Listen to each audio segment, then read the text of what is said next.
Wow! What's happening, everybody? Yes, sir. He back. Yes, sir. Listen, get all your cousins, your aunts, your uncles, your best friends, your boys, your dudes, and your dudettes. We back live with Let's Talk with Stanley Doucette. I got a special treat for you today. This is one I've been trying to do probably for a year, but today is that day we're going to get this thing done. I'm so excited about this podcast. I promise you, I don't know what to do with myself because I wanted to empower an industry that most people want to put down for no reason. I cannot wait to get into this conversation. Listen, I have just one of the top individuals that's on top of her game, doing her thing. But before I get into this, family, do me a favor. Call somebody, text somebody, touch somebody, tell somebody that Let's Talk with Stanley Doucette is on the air right now, and we rolling. Tell them to log in right now on onevoiceradio.com because we're about to do our thing. It's going to be special, and I can't wait. Listen, y'all know how we do it. Let's get into all of these commercials. I'm on all of the platforms, right? Facebook, Instagram, Twitter, LinkedIn, YouTube. Yes, I have a YouTube channel. Go check me out. All under Let's Talk with Stanley Doucette. I cannot wait. I'm excited to see you guys. I'm excited to see your faces. Go share, like, tell, text, whatever. Support. Do whatever it is that you have to do to keep subscribing and doing what we have to do. You know, you have these fancy people saying, yes, hit the subscribe button. And that's, listen, go subscribe, and y'all know how we do it. All of the old podcasts are there. Go to YouTube. I'm building that out now. We got a lot of content there. I can't wait for you to get all of the information. So again, go to Let's Talk with StanleyDoucette.com. You got all of the stuff there. Listen, if you want to get to the show, you want to get at me, you want to get at one of my guests, go to my email, Let's Talk with StanleyD@gmail.com. That's LETSTalkwitHStanley, as in David, @gmail.com. Get at your boy and let me know what's on your mind. If you want a special show or something, get at me. I'm open to it all. Get at me. So let's do what we have to do. Now, this show I have been waiting for and wanting to do. I've been searching for people to do this, but it had to be the right person. I didn't want to get no crazy fool. I didn't want to get no ignorant Ramos and none of that other foolishness. I wanted to get somebody that had a solid mindset, that had a solid thought process. Somebody that was doing business and doing it for the right reasons, not for the stuff that you guys think. So we're going to dispel a lot of myths today, and we're going to get into it. So the name of our topic, listen to this, the truth about strippers. Yes, I said it out loud.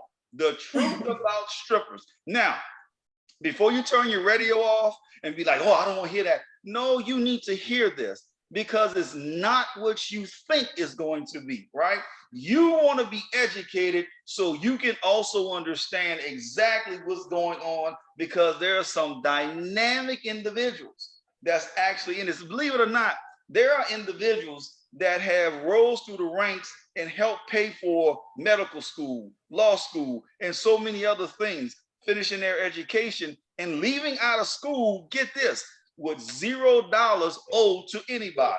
So that is a powerful thing. So listen, let me introduce you guys to my girl, friend of mine. I just said, my girl, she breaks it down. She gives it the real deal. Listen, she is an amazing individual. She's an entrepreneur. She has several businesses. It's not just what you think. She is well educated. She has several businesses. She beat all of the odds that everybody say she couldn't beat. She's doing some wonderful things. I'm happy to have her on the show. Y'all do me a favor and welcome her to the show, my friend, my girl. Wait. I got to make sure I say your last name right. I just call you Izzy, but you know, Velasquez. There you go. Yes, Velasquez. Yes. Y'all help me welcome Izzy to the stage. Izzy, what it do, girl? Hey, hey, hey. Oh no, How don't get are shy you? on me. Don't get shy on me now. I said, hey, hey, hey. How are you? I'm outstanding. I'm outstanding. Listen, Izzy, first of all, I want to thank you for coming on the podcast and being able to be open and sharing with the family just the truth, really, about not just that industry, but the mindset and why people are actually doing it and all of those things. So, just thank you. Thank you. Thank you. No problem. Never a problem. Absolutely. So listen, Izzy, let's first do this because a lot of people may not know you. Some may not know. We on 170 plus countries, so somebody out there may not know you. But let's do this. So who is Izzy? Talk to your boy. Who is Izzy? Izzy is a 25-year-old mom, and I have my regular 9 to 5s, but I step out of that occasionally. I hit the club. I prefer the private parties and stuff like that when it comes to the adult entertainment industry.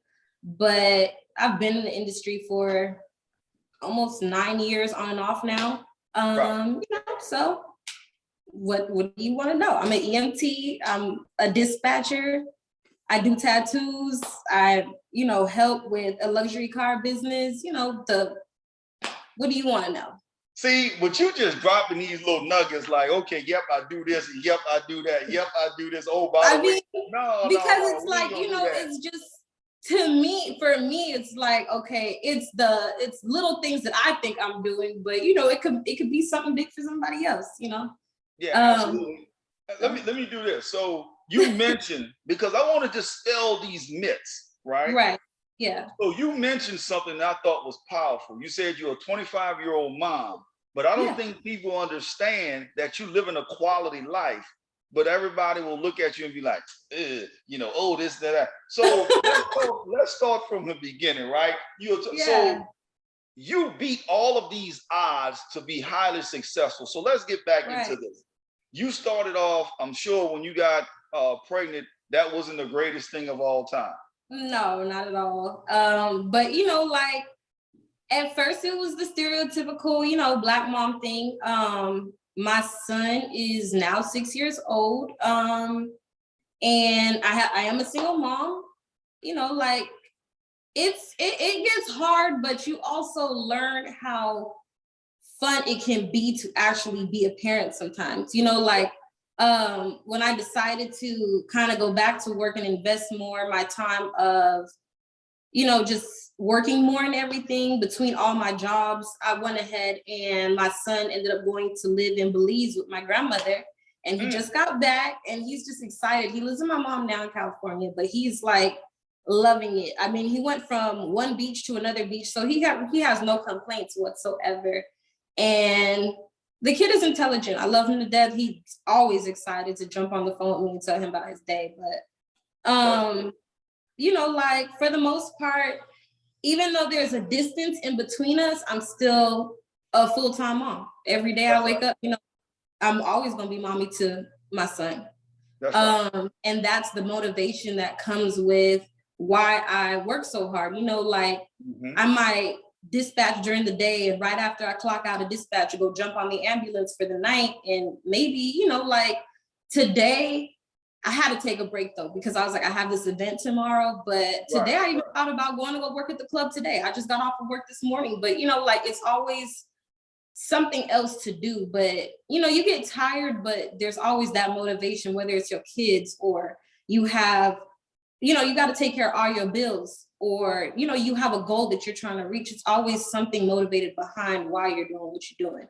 So for me, you gotta do what you gotta do. I never wanted to be a classified as just a stripper, you know what I'm saying? So when the money came and I was all like, you know what, I don't want nobody to talk bad about my son or try to, you know what I'm saying, try to make my son feel bad about who his mother is. I said, okay, if you do speak on his mom, at least that she has something legitimate going on behind her as well. Yes. My son is so happy. He's like, my mom, she saves lives. I think that's powerful because a lot of people just think dancers are just an empty, just an empty nester up there, right? And here's the thing that I thought was powerful that you and I talked about. You didn't take the traditional path to get all of your degrees and all of that stuff. You took the unbeaten path. You want to tell the audience about that? I mean, I dropped out of high school. When I first moved to the state of Georgia, the curriculum did not match up with LA curriculum. So they wanted to send me back a couple grades. And I was just like, I wasn't entertained with the curriculum with Georgia. I didn't feel like I was getting the education that I felt like I deserved. So for me, it's like going to school was a waste of my time. So I went ahead and I dropped out. I went ahead and I got my GED and I started dancing. I was doing tattoos most through high school. And I just felt like I wanted faster money. I wanted more money, So I had a homegirl who was already dancing. And I was like, you know what? I'm going to go ahead and try it out. And I liked it. The money was fast. One night is a good night. It might be your best night. It might be not too great of a night, but at least you walked in with, little to nothing. You walked out with more than what you walked in with sometimes. So, it was exciting and it became a lifestyle, and then of course I got pregnant and I was like, when you get pregnant, nobody is paying you maternity leave. So it's like, okay, so now I'm thinking with my head, I'm like, okay, I got to do something else. So I went ahead, enrolled in, Atlanta Technical College, and I got my EMT. And then I became an EMT. I've been an EMT for almost about going on 5 years. So, I can't complain. It wasn't dancer money, but it was enough to pay my bills and not have to leave my son at nighttime or, just to be there with him. And of course, there was the benefits because, he needs insurance. The strip club is not going to give you insurance. So, you got to think. So it's certain things that you kind of like, when you start seeing what real life is, you start thinking about real life problems and real life situations. So sometimes, the strip club is fast money when you need it or when you want it right then and there. But then there's also the realistic life behind it. You know what I'm saying? A lot of these girls that dance, a lot of these women that dance are intelligent, like, whether they rap, whether there are a lot of girls in there that are nurses. You know what I'm saying? Like you never know. But everybody has their own reason. That's right. Let me ask this for you, because I don't want to. There's a lot of people that I know that's actually have danced and paid for their school or paid for this or paid for that. Talk about that. How many of the ladies that's not just there, quote unquote, for the old nasty dirty part of that? How many of the ladies and talk about that for me? I know a lot of girls that are right now. As a matter of fact, I don't know if you guys, noticed when the woman that went viral, she was a dancer and she invested her money into trucks and now she has a whole trucking business. Yeah. You know what I'm saying? And that was awesome. I'm like, because hardly ever do I really see women truck drivers, you know what I'm saying? But a woman who actually owns her own trucking company is amazing. You got those girls who they are good in their craft, like the girls who, you look at them and you see their makeup and you're like, okay, your makeup looks good. Well, she can make more money doing the other dancers' makeup than dancing that night. You have those girls who have invested in themselves more. Yeah. Just, like, it's really exciting to see where people can go. A lot of girls who have now owned boutiques. We had some girls who have traveled and decided to, become like influencers is what they call them. So let me say that. So it's a transition. Some girls, they use that money just to transition into what they really want to do. And it's exciting to see how good a lot of them are doing. Like for me, it was making sure that I had some place and some things for my son to enjoy life. I don't want my son to ever feel like he can only ever have the bare minimum. I've always wanted my son to have nothing but greatness. So, for me, that's my motivation. I have a kid that I want to have I want to give the world to. So that's solid. You know, you said something, and back in the day, and I'm gonna get to the other stuff, but back in the day, I remember people would look at dancers and be like, "Oh, they're nasty," or they just I think some people say that's just a bullet wound hookers, right? Be like, what? You know, that stuff. But today's society, they are doctors, teachers, educators, you know, just the whole gamut. So, you know, I truly appreciate it. Let me ask you a question. I know you talked about why you got into dancing, but is the money actually really that good? Okay. Or is it a, you know, just a whatever? The money is good when it's good, but you know, we have our slow spells too. Like, I'm not even gonna hold you. Sometimes, like, okay, let's take the pandemic. During the pandemic, that was probably, you know, hard for a lot of girls because it was like, okay, what do you do next? But then, you know, a lot of them found OnlyFans, and you know, everybody, like you said, everybody looks at dancers as this over sexualized woman or person. But you know, for some of the girls who was on OnlyFans, a lot of them were just cooking. I didn't know that a lot of my homegirls knew how to cook like that. I was all like, God, you know what I'm saying? Let me get some food. Like, where you been at this whole time doing all this? Like, you know, like during that pandemic, I learned that dancers are not just dancers whatsoever. And, you know, not just me, like I really learned a lot from these girls. Like, I was like, wow, a lot of them are very talented. And I feel like the pandemic brought out a lot more of their talents than anything else, you know, because they didn't have the club. We didn't have the club. The clubs were shut down. But even now, you know, when the holidays kick up, it could either be a great night or it could be a slow night. You just never know. And then there's also the different shifts. So we have day shift, mid shift, night shift. You have girls who make great money on day shift. You know what I'm saying? They're great communicators. They can talk very well. They don't necessarily have to dance too much. They can just talk, you know, and they look great. Then you have the mid shift girls who can do a little bit of both, or they prefer to like gravitate into the night shift because they know, you know, like if you work at specific clubs, like popular clubs, anybody could come in there and throw 100 racks and you might just make quick money like that. You don't even have to talk to nobody, it's just there.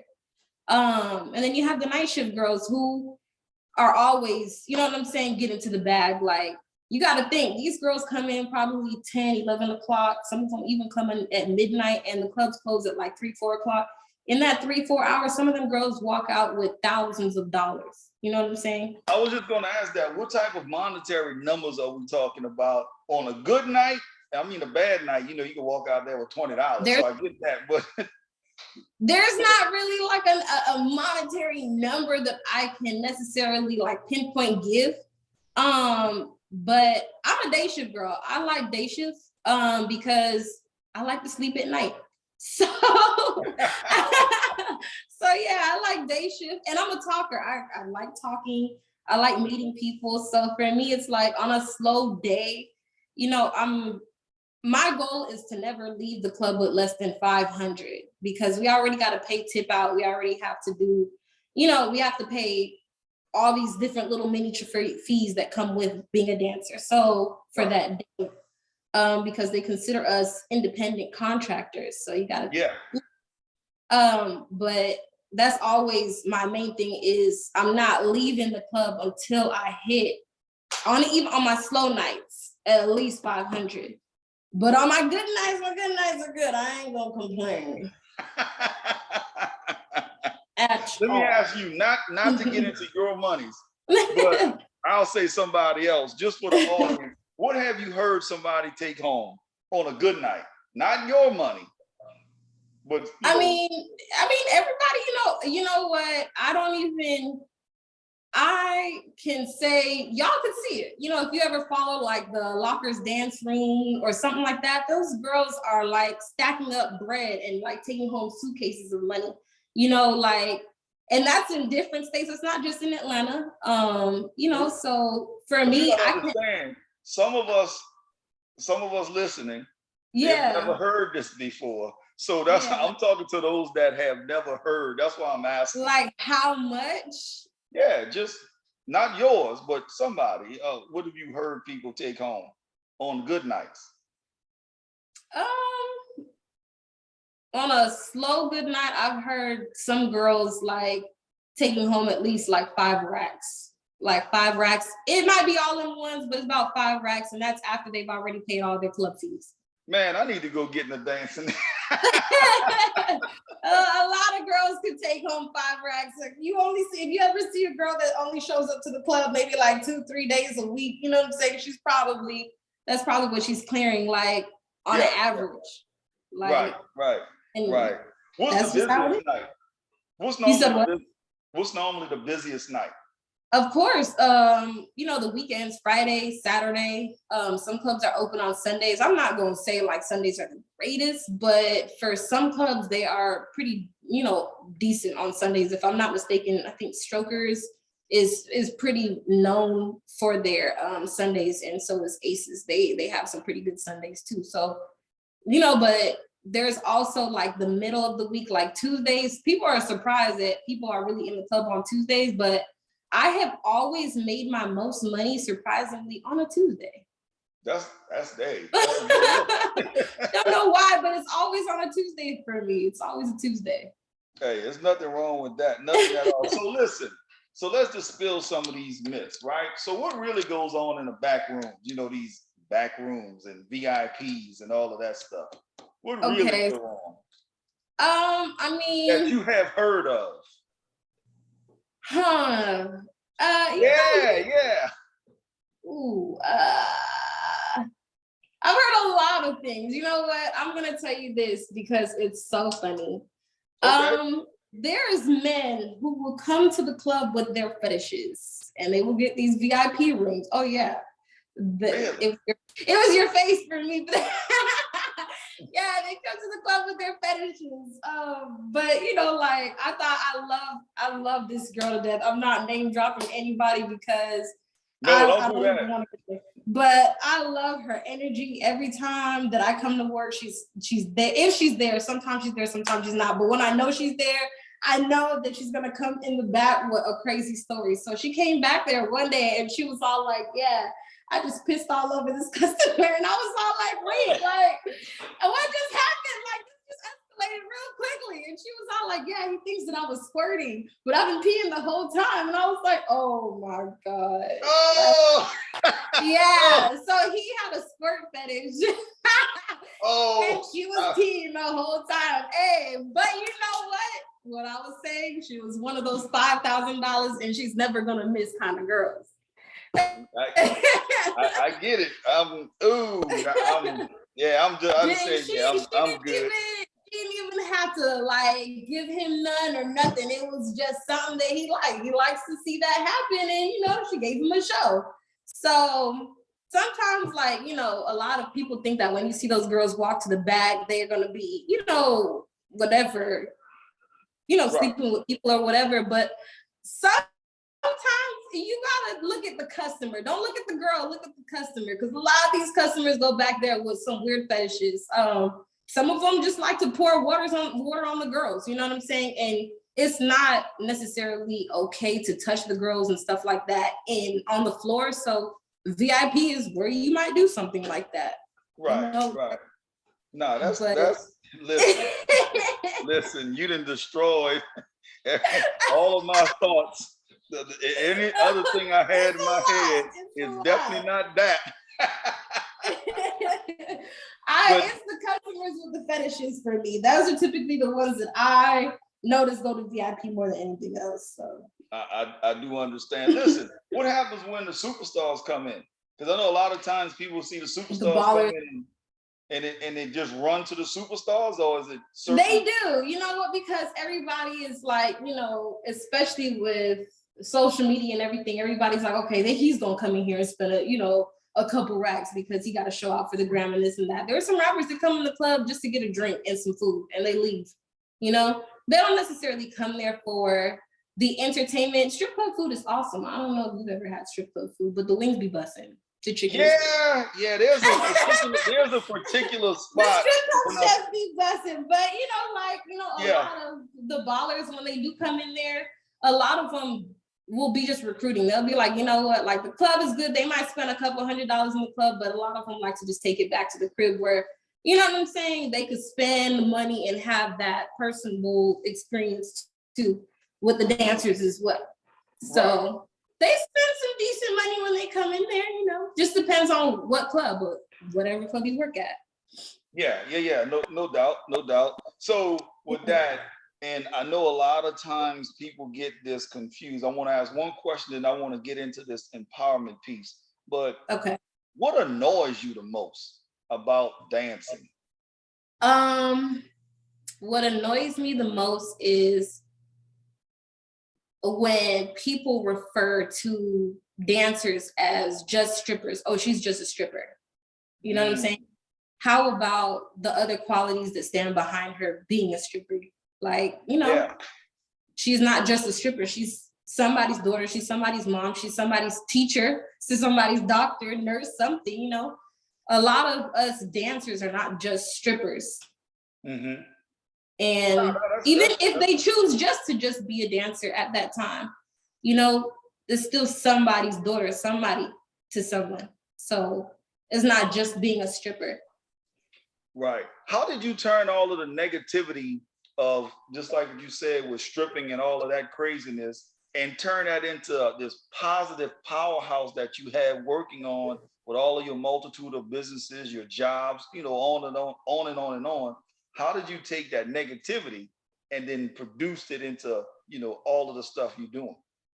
I want to say it's just the people. Like I said, when I go to work, the specific shift and specific club that I work at, when I go there, the girls give off this great energy and it just feels like family. So, you know, you could walk in there and you could be in there because you can't pay this month. So you there to, you know, kind of make that money. And the energy that you just get from walking into the locker room is always so great that it's like, you know, that you're going to have a good night because the people around you want to make sure that you have a great night, you know? Right. So that's the positive energy that you get. And then you also like, you learn from these girls, like, you know, they just as much as you think that you're teaching them something, they don't know how much information that you're really, you know, taking from them as well. Like, you just never know what one other person can know or who somebody might know. So there's a lot of like positive things that go on in the dancing world. And then when you step into your regular world, you know, like for me, it's like, I feel like I can switch it up really quickly. So there's not a negative thing behind it. You might see me on Instagram and know that I dance somewhere, but when you see me in person, it's like, but she's wearing BDUs and, you know, tactical boots. Like, what's she doing today? Yeah. That's right. So it's like, you just never know. But it's also too about just being a positive person and having a positive mindset about what you really, really want to do or what you want the outcome to be. Do you want to just be known as just a stripper, or do you want to be known for, hey, you know, I had this lifestyle or I have this lifestyle, but I also have this going on. Yeah. Kind of use it from an empowerment standpoint. So when now let's move into this, because I think you do a phenomenal job with this in terms of empowering other people, like you were saying. So when I would say the new young lady come in, walk in and all that, how do you empower those young ladies to show them the actual business of dancing and not just, oh, I'm going to shake my butt so somebody could give me $1? Right. I mean, like my first thing whenever I see the girls, like, I'm not gonna lie, I do the OG veteran stripper thing that, you know, that you might hear about. Like, what are you doing here? You're beautiful. Like, you don't have to be here. You could be modeling, you could be doing anything. What are you doing here? But you know, like some girls feel like that is the only option that they have. And sometimes you just gotta let them know, like, this is not the end. This is not your only option.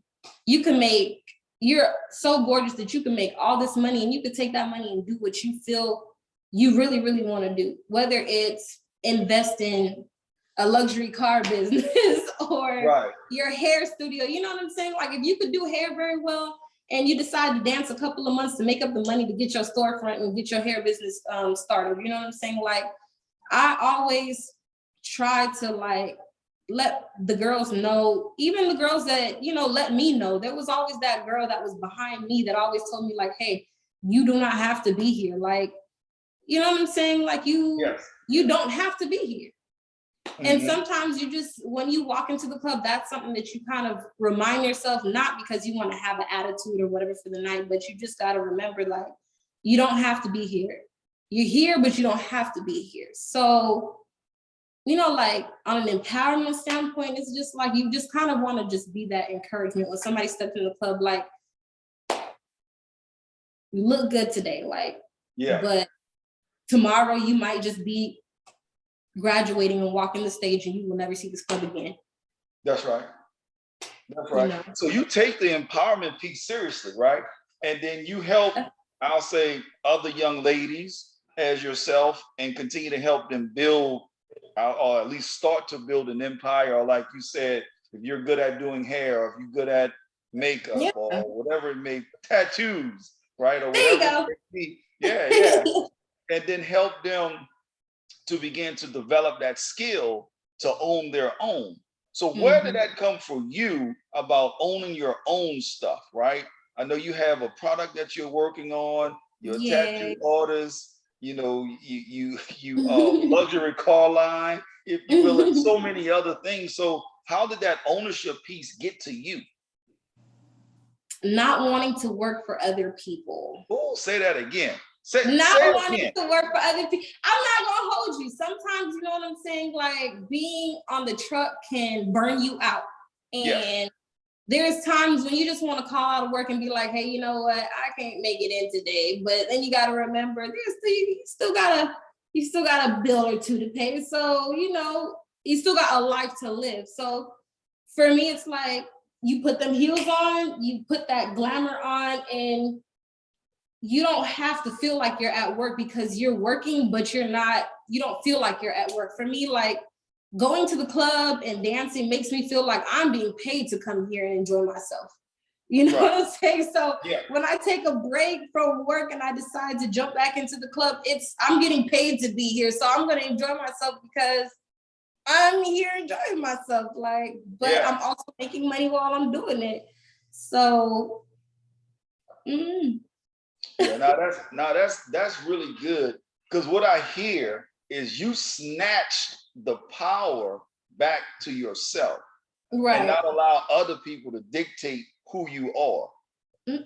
One of the things that, and one of the biggest reasons I wanted to do this podcast for so long, it wasn't so much the industry, it wasn't so much the individuals, it was the industry, and helping people understand that most people now, you know, we still got the outliers, but most people now are not doing this just, you know, for the evilness or the nakedness or the, you know, all of that stuff, but they're actually doing it for a particular reason, to get from point A to point B. It may be a bad season in their life, and if it is, okay, let me go from here, do this, and then, all right, you know, I got a couple racks here, I got a couple racks here, I may get this. Now I can begin to build what it is I want to do, and then, you know, and go from there. I think that is so powerful. Let me ask, because as a businesswoman, you're doing so many things. Let's talk about this money management side of it, because you see a lot of people after one, right? Let's talk about it. Let's talk about it. So you see athletes on one side, right? And most athletes, I don't say most, but a lot of athletes wind up going to the league for a little bit, and then they do stupid stuff, and then next thing you know, they working at, you know, McDonald's or somewhere, right? And then you have, you know, other athletes doing stuff, and then they wind up owning 50 car lots and 50 car dealerships, or, you know. You know, like Shaq, you know, we didn't know that Shaq had the bread that he had like that. It kind of threw me off. I was like, I saw him on the commercials, but then I'm like, he owns a bunch of Papa John's over here? What?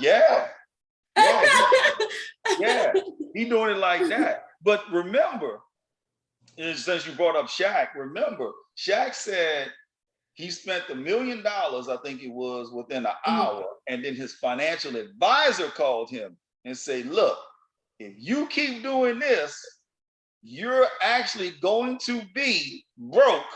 Right. And then he said, all right, let me get it together and start talking about money management. So I'm saying the same thing. Because there's so much money coming in so quickly, right? who began to talk to you guys about money management?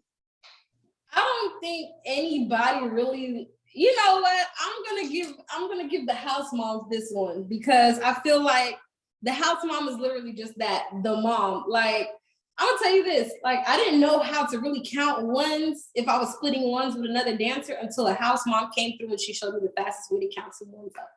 Right. But as far as like the money management goes, like, you hear that, what do they be saying? It's something like, spend a check and get it right back. So when I first started dancing, that's what my mindset was. I was spending the money that I was making every single day and just coming back to the club just to do it again. And I realized I was recycling money. I wasn't making money. I was recycling it, but like I said, when I got older and real life started kicking in, I'm like, okay, so I gotta open up a couple accounts and stash some money here and then stash some money there. Cause if it's in my hand, I'm gonna spend it. I know myself very well. So I learned how to kind of just know where to put the money at so that you can move it around when you need it.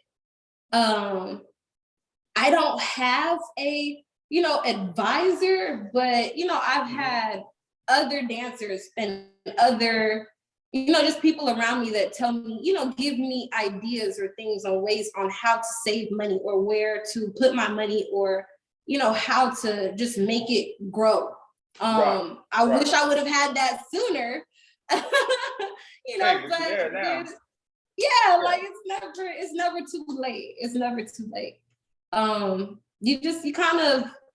You kind of develop a way with, because it's residual, with so much money that comes in sometimes that it could feel like you could spend it all in one day and make it back tomorrow. But then you never know if tomorrow might be a slow night for you, and all that money that you just spent all today, you might not have tomorrow. So you just kind of have to have like a greater mindset. You can't just go and blow it all on luxury items or a car or whatever. You have to realize that, hey, if you break your ankle tomorrow at the strip club, they're not going to pay you to be at home. So make sure that you have some money to sit on if you need to sit out.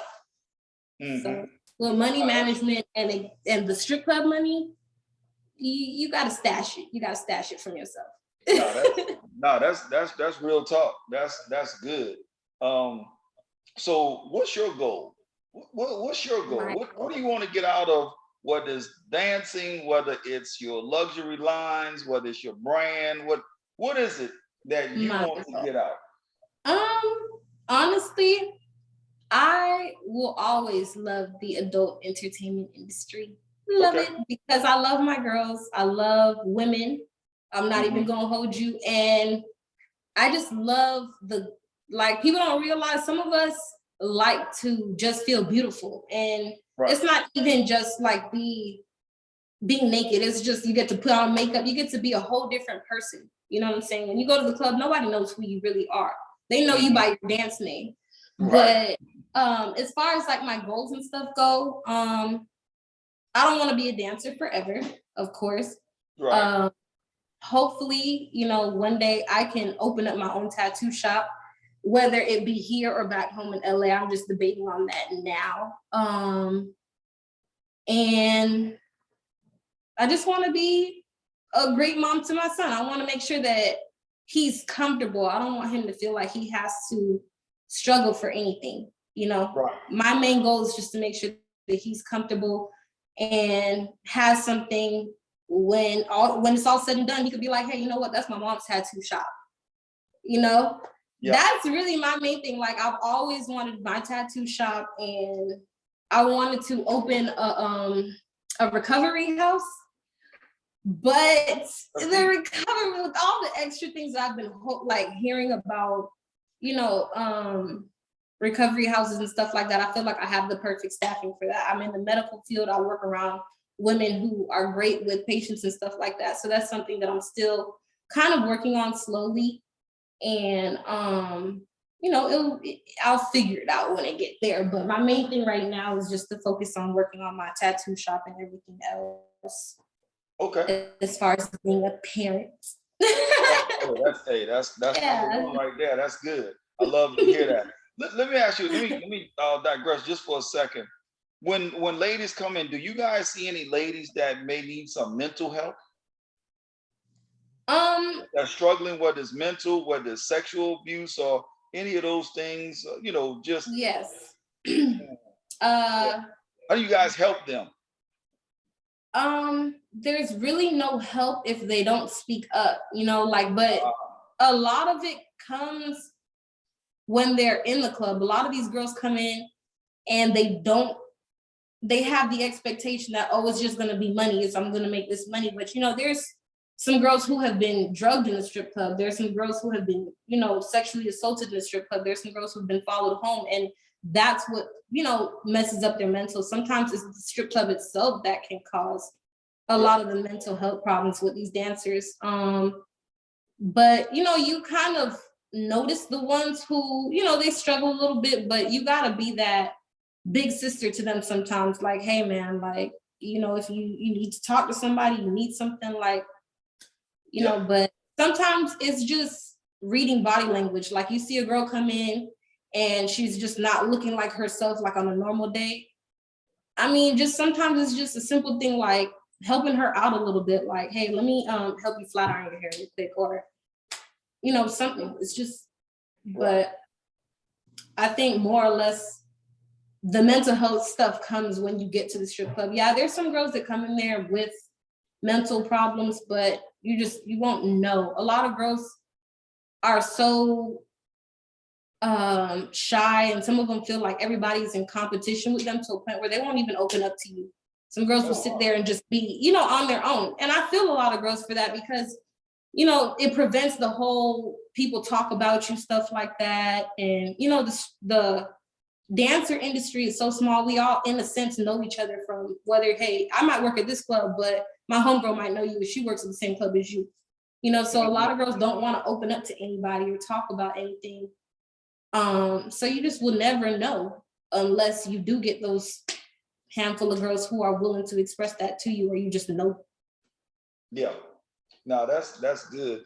First of all, I want to say, from that standpoint, that thank you for helping those young ladies, or hell, for that matter, young men or whoever else it may be, right?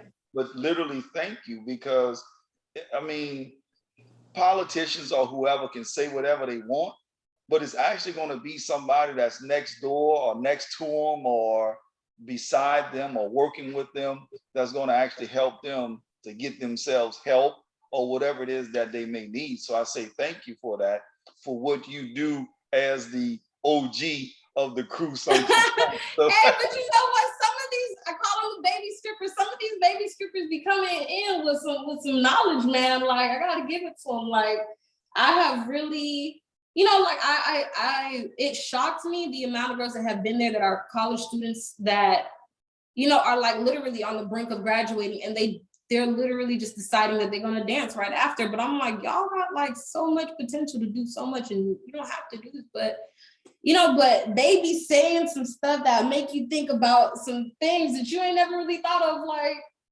okay, like, I know, and I'm only 25, so but I've been in the game for a long time. Right. And even to this day, when I meet the dancers that I used to dance with when I was, when I first started dancing, and they're way older than me, they say things to me like, damn, like I've seen them, they might not be where I initially thought they were going to be at by now, but they're even shocked sometimes to see where I'm at. Right. So it's just like, you will always be a baby stripper and an OG to somebody. That's right. That's right. If you become a stripper, you gonna always be a baby. You say baby stripper, they call them baby strippers, but we're gonna say baby dancers. I'm gonna call them baby dancers, because I just said I didn't like. Most of us do not like being called strippers. Like, right, real. Baby dancers. Baby dancers. There you go. All right. So last thing. So one. I'm not gonna ask you. We talked about this before when we were talking, but right before we started. Yeah. I'm not gonna talk about that, but I'm gonna ask this. So, all of my guests that come on, right? When I talk to them, I always talk to them about certain things and ask them, to do one particular thing that I like. I'm originally from, I'm originally from New Orleans, right? No, it's nothing bad. It's nothing bad, right? So in New Orleans, I call it my New Orleans call. Okay. So I'm gonna do my New Orleans call, and I'm gonna ask you to do it right behind me. All right? Okay. It's easy. You ready? You ready? I think I'm, I think I'm ready. It's okay. You ready? I think I'm ready. All right. Wow. What?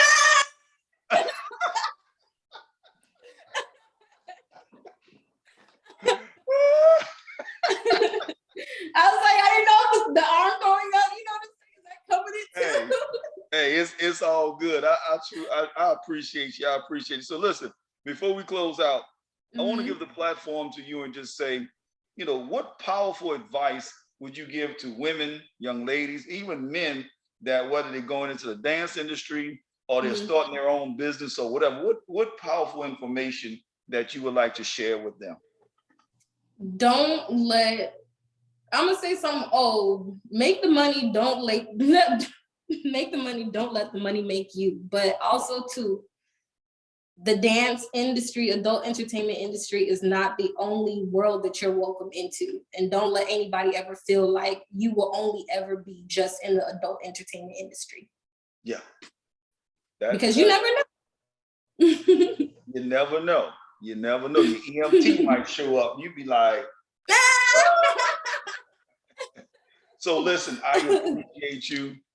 Izzy, thank you so much, sis. I appreciate you. Continue the success, all of the different lanes that you're traveling in. Continue the success that you're doing. Continue all of the stuff that's going on.